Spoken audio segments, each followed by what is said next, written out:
Hey, I'm from Mexico, and my family is kind of wealthy. That's why we have a maid living with us who does the housework. She also has a daughter called Maria, who's 1 year older than me. We never talked much because Maria wasn't allowed to leave her small chamber unless she helped with the housework or had to go to school. I know we didn't treat her well, but a few months ago, she started giving me eye contact, and I always smiled back at her. I mean, she was quite beautiful. I even tried talking to her, but she was too shy and couldn't bring out a single word. But one Saturday morning, she came into my room to bring me breakfast. I told her, "Oh wow, that looks awesome. Thank you so much." That's when I noticed that she was wearing a rather revealing outfit. She put the breakfast on my bed, bowed down, and said, "Sir, can I do you any other favor?" Wow, I could see her bra, and it was so arousing. I offered her to sit down on my bed and eat the breakfast with me together.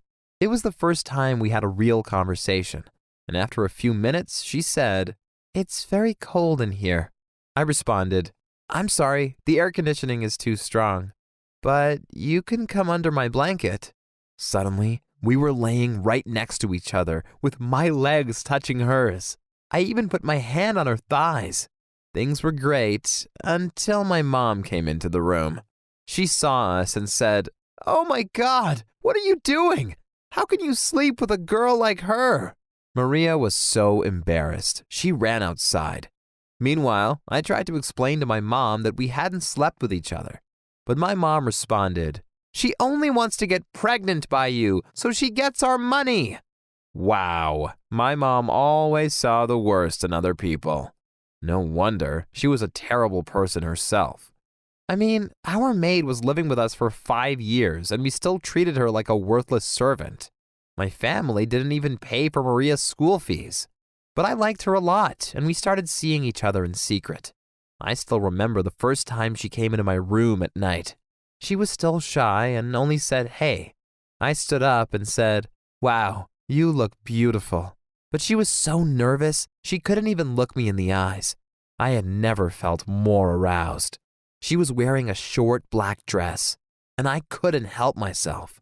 I put my hand on her wrist and pulled her towards me. Then I grabbed her hair, pulled it back, and kissed her. This was the first of many nights we spent together. But then it happened. She told me she was pregnant. I was confused and said, "But we always use protection. How could this happen?" She said she didn't know either. But I had a suspicion. Maybe after we slept with each other, she had searched the trash and pulled out my protection. But of course, that's just a suspicion. Anyway, it was hard to tell my parents about the baby. Both of them freaked out, and my dad even wanted to throw Maria out on the streets. I was shocked and said, "No, I love her, and I want to be her boyfriend. She isn't as bad of a girl as you think." I guess my parents were disappointed I wouldn't marry a girl from a good family. But I really didn't care. Maria was a lovely girl, and she was carrying my baby. However, in the first few months of our relationship, I learned that we were quite different. I don't want to sound arrogant, but Maria was less educated than me, and I didn't enjoy talking to her much. I still tried to be a responsible dad, but when I turned 18, I went to my first party. It was so crazy with all those beautiful girls. I stayed faithful that night and didn't kiss or sleep with another girl, but afterward, I started having doubts about my relationship with Maria. Maybe I wasn't ready for a family, and things got worse when I went to university. There were so many pretty girls, and many of them were flirting with me. I just couldn't take it anymore, so I went to Maria and said, "I know you'll be angry, but I want an open relationship." She started crying and said, "No, that's not fair." But I responded, "I'm just too young for a serious relationship. I'm sorry." I knew I was a douche because Maria had no choice. She couldn't leave me because she had no money. She was dependent on me. And as horrible as it sounds, I kind of like that because it made me feel powerful. Well, after Maria had given birth, my parents rented us a small apartment next to my university where we moved in. But I partied often and even brought girls home. And yes, I took them into the same bed my girlfriend was lying in. She would act as if she was asleep most of the time. But one night, I was drunk. woke her up, and asked if she wanted to join us. But she just started crying and ran outside. That ruined my mood, and I apologized to her afterward. Gosh, I knew I was such a jerk, but I still continued. One of my favorite girls I was dating was Mathilde. She was well educated and funny. I told her I had an open relationship with my girlfriend, and then I asked her if she wanted to move in with us. She was reluctant at first, but finally agreed. It was so awkward when I introduced her to Maria. I said, "Maria, this is Mathilde.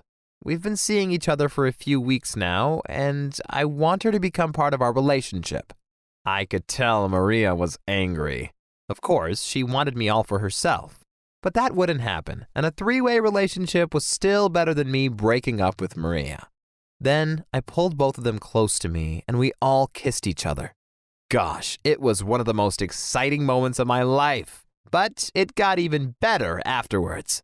We also all slept in the same bed, which I loved, but they didn't get along so well and often insulted each other.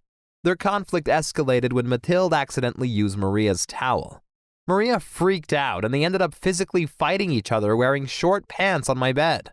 It sounds terrible, but it aroused me to see them fight over me. However, I still broke up the fight to make sure no one got hurt. In the end, Maria and I decided it couldn't continue like that. And now my parents are paying her $1,000 each month to rent her own apartment where she raises my daughter. I take care of my daughter on the weekends, and I really enjoy being a dad. But university is more important right now, so I can find a good job one day and provide well for both my daughter and Maria. A long time ago, I found a little baby monkey on the side of the street. His mother was nowhere around, so I decided to take him home with me. We were really poor, so to feed him, I had to starve myself. But he kept growing bigger and bigger, which meant he needed more and more food. I was getting so thin, I was close to death, and my mom forced me to let him go. I was crying as I opened the door, and he ran outside. I felt like I had lost a good friend. But after a few hours, I heard a knock at the door.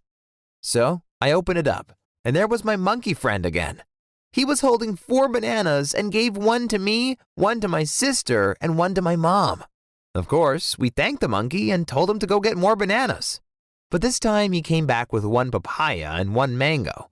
We figured he must have stolen them from the market. Well, this went on for several weeks. But one day, he came back with a little gold necklace. It was beautiful, so the next day, I gave it to a girl in my class named Ananya. She was even poorer than we were. Her mother had died, so she had to work as a maid for my evil classmate Champak after going to school all day. Champak treated her like a servant. He made her carry his books everywhere. And he loved barking orders at her in front of the whole class. I put the necklace around her neck, and she looked so beautiful. She gave me a kiss on my cheek and said, "Thank you." But the next day, she came back crying. She said Champak took the necklace from her and accused her of stealing it.